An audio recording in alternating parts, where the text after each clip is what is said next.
Speaker Punjab assembly Malik Mohammad Ahmad Khan कहते हैं कि शहदा से मुताल्लिक मौलाना फजलुर रहमान का बयान अफसोसनाक है। मौलाना फजलुर रहमान को मुतनाज़ा बयान पर कौम से माफ़ी मांगनी चाहिए। क्या पाकिस्तान की हिफाजत पर मामूर लोग सिर्फ तनख्वाह के लिए लड़ रहे हैं?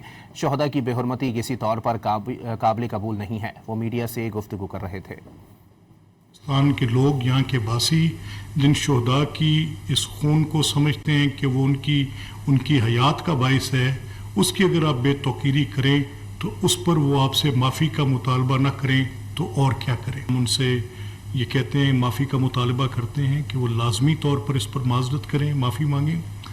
और मैं ये कहना चाहता हूँ, मुझे मौलाना आपकी बात से ज़्यादा उसके जज्बात की फ़िक्र है।